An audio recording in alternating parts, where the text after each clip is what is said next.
Salut à tous, aujourd'hui on se retrouve pour une nouvelle vidéo qui va vous parler du jeu Baseball Highlights 2045, un jeu de Mike Fitzgerald, c'est sorti en 2015 chez Eagle Games, c'est pour 1 à 4 joueurs pour des parties de 45 minutes. Concernant le prix, on va avoir différentes boîtes, donc la boîte de base qui avoisine les 50 € et la Super Deluxe Edition qui est celle que je tiens dans la main, qui elle coûte 90 € à peu près. Sachez que dans cette boîte en fait vous allez avoir l'ensemble des extensions, c'est pour ça en fait qu'elle coûte très cher. Pour le pitch, donc Baseball 2045, c'est le baseball dans le futur. Pour ceux qui ne connaîtraient pas encore le baseball et qui ne connaissent aussi pas du tout le baseball parce que ça arrive, hein, c'est un sport qui est typiquement américain, je ferai en préambule 2-3 minutes pour vous expliquer en fait comment joue le baseball dans ses grandes lignes vraiment, parce que moi-même je ne suis pas un grand fan, je sais grosso modo comment ça se joue. Mais là donc du coup le pitch c'est le baseball en 2045, donc on va trouver des équipes qui mêlent à la fois des humains, donc c'est des humains, on va avoir des cyborgs qui sont des humains avec des améliorations, donc des bras bioniques, des yeux hyper réfléchissants qui arrivent à voir au-dessus du soleil et de la planète, et on va avoir des robots qui eux ont une force surhumaine et qui peuvent casser leurs battes quand ils tapent dans la balle. Voilà un peu pour le pitch, mais sans plus attendre, comment on joue à Baseball 2045. Concernant les règles du baseball de base, alors c'est des règles express, hein. On va avoir une équipe défensive qui va être l'équipe qui va lancer la balle au batteur qui est ici le joueur rouge. Et les batteurs en fait vont devoir à la fois faire un tour de circuit complet, donc la première base, ensuite la deuxième, ensuite la troisième et ensuite rentrer à la maison pour marquer des points. L'équipe qui aura marqué le plus de points, bien sûr, aura la victoire du jeu. Mais ce n'est pas aussi simple, car pour s'aventurer vers des bases, il faut que le batteur au préalable ait lancé la balle très très loin pour lui permettre de courir sur les différentes bases. Mais c'est sans compter la vigilance en fait des receveurs qui eux vont tenter de prendre la balle et de la lancer directement au réceptionneur avant qu'il ne franchisse la première base. Donc c'est-à-dire dans cette configuration-ci, on lance la balle, hop, il court. Si la balle arrive directement à ce receveur, hop, celui-ci est out. Au bout de 3 joueurs out, on change directement les équipes. Donc l'équipe qui a eu ses batteurs arrivés va prendre ses lanceurs et réceptionneurs, et les réceptionneurs vont prendre leurs batteurs qui vont ensuite se mettre sur le terrain. Donc petite configuration, s'il arrive ici, il devra arriver sur la deuxième base, donc il devra toujours courir en ramenant un autre batteur ici qui lui va devoir lancer la balle la plus loin possible pour permettre à son équipe de faire des tours de circuit. On a aussi le cas de figure où si le lanceur arrive à faire des balles un peu bizarres pour que le batteur loupe 3 fois de suite son tir entre guillemets, il sera out et il comptera parmi les joueurs out de l'équipe. Ou bien alors, si la balle est directement réceptionnée dans le gant du réceptionneur, ce joueur-ci est out et ils ne peuvent pas du tout se déplacer sur les bases. Donc voici vraiment grosso modo comment se joue le baseball dans des règles très simples. Dans Baseball 2045, ça va être à peu près le même principe. On va devoir marquer le plus de points durant les mini-manches, et à la fin d'une mini-manche, on va voir celle qui aura marqué le plus de points et elle gagnera un game. On va recontinuer ça durant 3, 4, 5 parties, tout dépend de combien vous voulez que votre partie dure, et celle qui aura gagné le plus de games aura gagné la game complète et le match complet. À l'intérieur d'une boîte de Baseball 2045, on va avoir bien sûr des cartes, on va avoir des pions qui vont symboliser nos runners et nos batteurs, et on va avoir 2 plateaux de jeu. Sur un plateau de jeu, ici on va avoir la piste de score, c'est le nombre de points qu'on a marqué durant une manche. Ici on va avoir les manches qu'on aura gagnées, donc celle qui aura gagné le plus de manches aura gagné la partie complète. On va avoir les cartes stratégiques qu'on pourra jouer face cachée et faire intervenir durant le jeu pour surprendre son adversaire. On va avoir le line-up qui est uniquement là où on va positionner en fait sa pioche, et on va avoir le Dugout, c'est la défausse un peu du jeu. Ce sont les cartes qui vont se retrouver ici dès lors qu'elles seront jouées.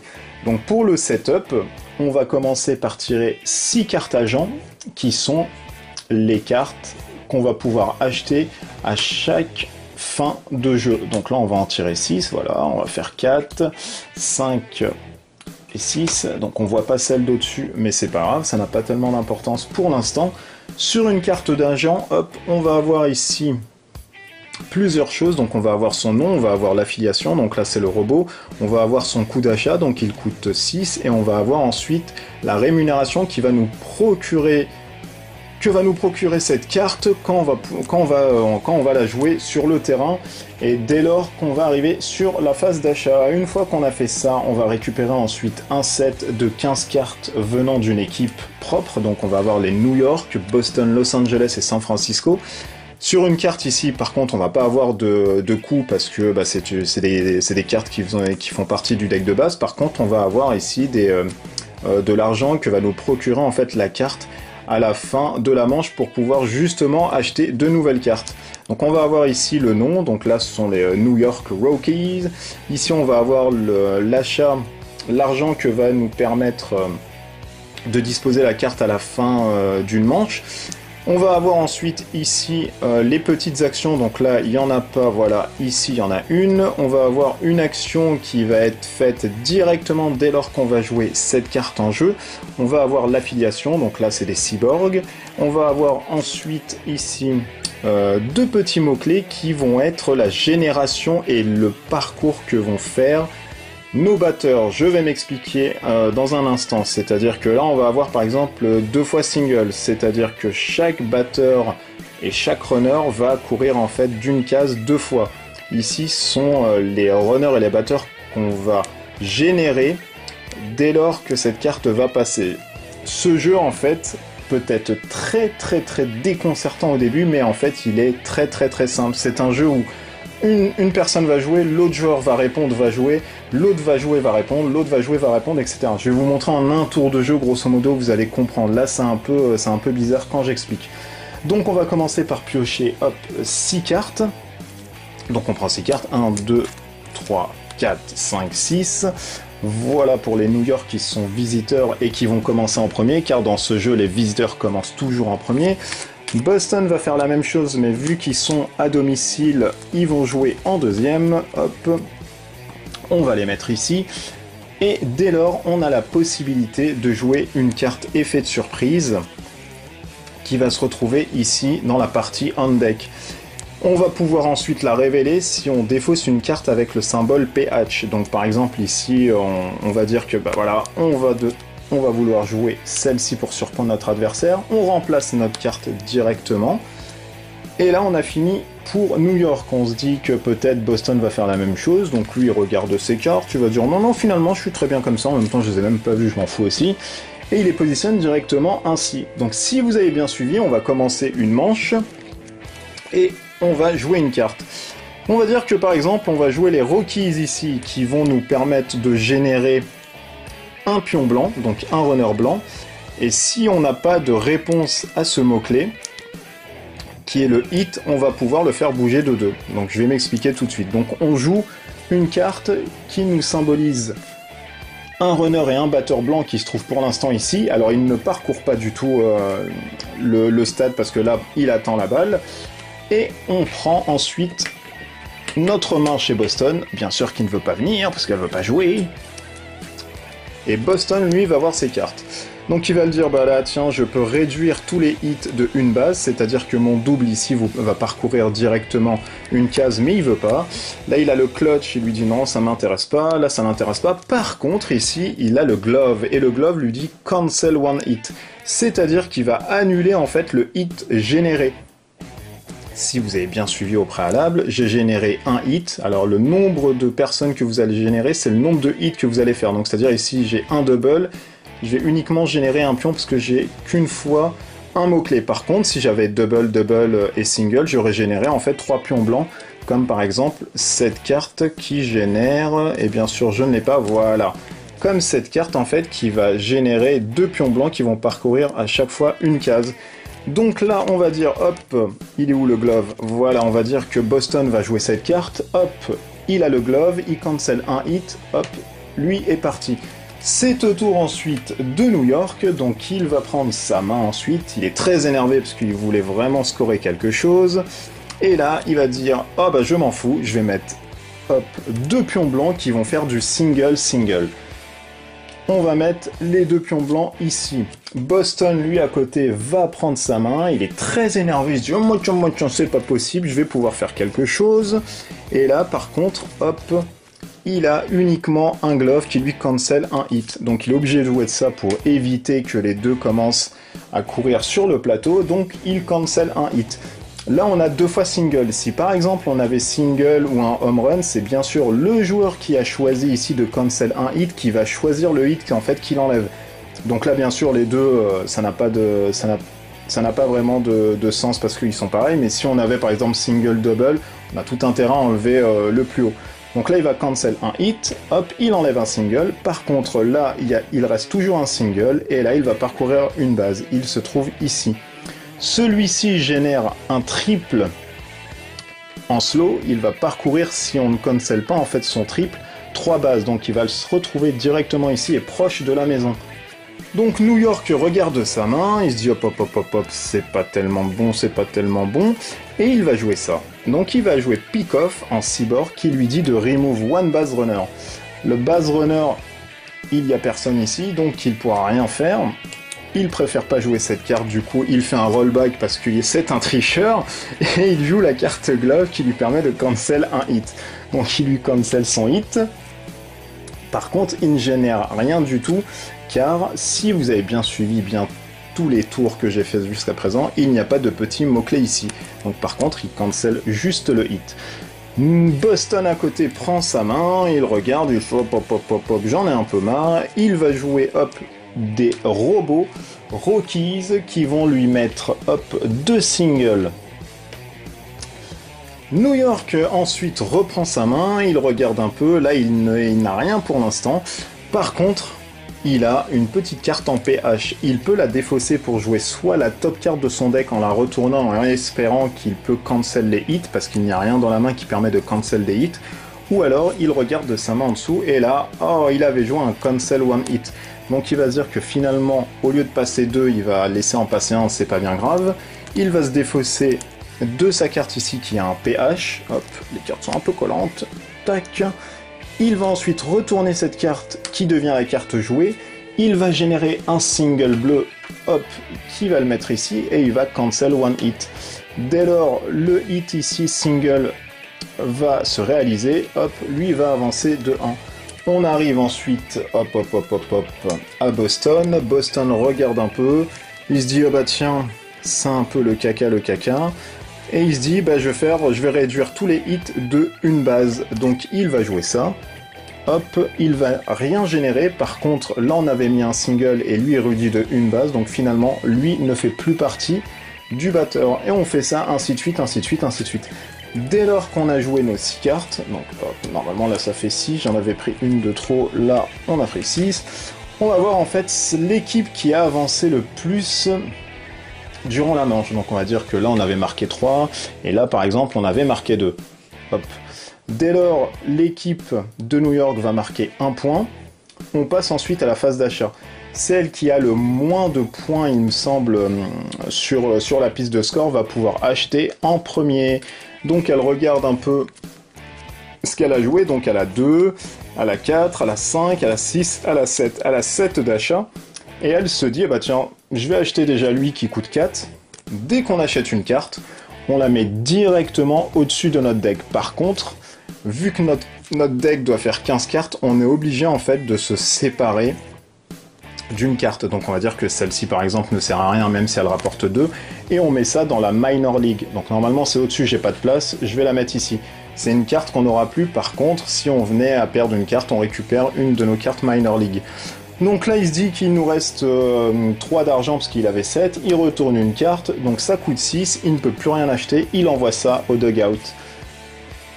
On va faire la même chose à côté chez New York. Donc New York regarde, il fait bah tiens, j'ai 2, j'ai 3, j'ai 4, 5, 6, 7, il a 7.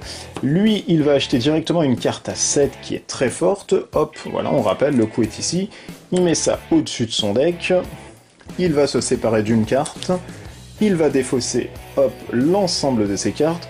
On remet tout ça à 0, on récupère une main de 6 cartes, on remet bien sûr les free agents qui se trouvent au-dessus pour acheter, et ensuite on wipe, donc là on devient l'équipe à domicile, et là on devient les visiteurs, et on alterne à chaque fois. Petite précision bien sûr, si on arrive sur un tie, par exemple chacun avait marqué 3 points, etc., on laisse bien sûr nos cartes ici qui ont été hop, au préalable jouées, on laisse tous les joueurs en fait qui seraient sur hop, des bases correspondantes, on va ensuite tirer 3 cartes, et on va continuer à jouer avec nos 3 cartes. Si au bout des 3 cartes, personne n'est encore au-dessus de l'autre, on refait la même chose. Par contre, dès lors qu'on a joué 3 cartes, et si une personne arrive à scorer un point supplémentaire par rapport à son adversaire, on arrête là et on refait ensuite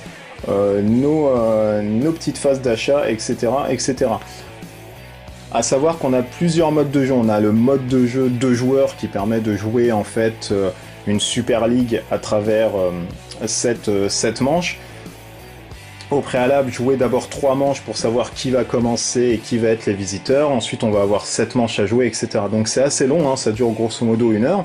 On va avoir un mode solo, et ça je vais vous expliquer un peu le mode solo, bah, justement quand je ferai une partie en solo, pour vous montrer, pour illustrer un peu les propos de cette vidéo de règles. Et on va avoir un mode 3 et 4 joueurs, où je vous avouerai que je n'ai vraiment pas lu et pris la peine de lire, parce que déjà ça ne m'a pas trop intéressé. Pardon. J'étais plus focus sur le jeu à 1 et à 2. Mais par contre, alors c'est très très long du coup, et c'est plein de petits tournois, plein de petites saisons, où justement les personnes qui veulent se lancer en tournoi et en Season League vont pouvoir se faire plaisir, parce qu'il y a vachement de trucs à faire, et vous pouvez construire votre deck par rapport à l'orientation en fait que vous voulez, à savoir que il y a une centaine de cartes en free agent, donc qui sont là. Ça va du robot hyper puissant, avec des combos si vous jouez que des cyborgs, des combos si vous jouez que des hommes naturels, etc. On a le teamwork qui permet de faire des effets supplémentaires si vous jouez au préalable que des hommes avant cette carte, etc. Donc il y a plein de trucs à faire dans ce jeu. Je m'attarde pas hein, vraiment sur comment on joue les combos, etc. parce que c'est pas le principe de cette vidéo, c'est plus vous montrer un peu comment se joue vraiment baseball highlights, sans rentrer dans les moindres détails en disant bah voilà les cas de figure s'il lui arrive là, parce que c'est pas l'intérêt de cette vidéo. C'est vraiment pour vous donner un ordre d'idée de comment ça se joue. Et puis je vous montrerai un peu de toute façon durant ma partie solo s'il y a des points clés, et puis comment tout ça se dégoupille. Donc je remontre la boîte, c'était hop, Baseball Highlights 2045, c'est un jeu de Mike Fitzgerald, c'est sorti chez Eagle Games. C'est au prix de 90 € pour la boîte Hyper Deluxe qui répertorie l'ensemble des extensions qui sont sorties à ce jour pour 90 €. Je vous mettrai le lien si vous êtes vraiment intéressé où j'ai pu me le procurer en fait, parce que moi j'ai cherché un peu partout et je vous avouerai que je ne l'ai trouvé nulle part hormis sur le site de l'éditeur, mais par contre avec les frais de port, bonjour, ça a augmenté forcément son tarif, on était dans les centaines d'euros, donc j'ai laissé ça zapper. Et puis voilà, si vous cherchez un jeu de sport qui joue avec des cartes et qui est ma foi très bon et très frénétique et qui joue très vite, même si ça dure 45 minutes voire 1 heure, on voit pas le temps passer parce qu'on est tellement pris à la gorge et on est tellement immergé dans le thème du baseball avec les petits plateaux qui sont hyper sympas qu'on voit pas le temps passer. Voilà, moi je ferai une petite vidéo de toute façon d'une partie solo qui vous explique plus en détail comment ça joue, avec les petits mots-clés, etc. qui va bien, et puis les combinaisons qui pourrait y avoir. Et puis voilà. Donc bah merci encore, hein. Vous êtes de plus en plus nombreux à vous abonner, moi j'ai des notifications chaque jour en me disant ah bah tiens, un tel s'est abonné, un tel s'est abonné, un tel s'est abonné. Bah merci, vous spammez ma boîte mail mais ça fait vachement plaisir parce que vous êtes de plus en plus nombreux, c'est cool. Et puis bah merci encore, hein, voilà, et puis je pense m'arrêter ici parce que ça fait 4 fois et puis que je dis. Et je vous dis à bientôt pour une prochaine vidéo qui va vous montrer une partie solo de Baseball Highlights 2045 et d'ici là portez-vous bien et tenez bien votre batte. Ciao ciao.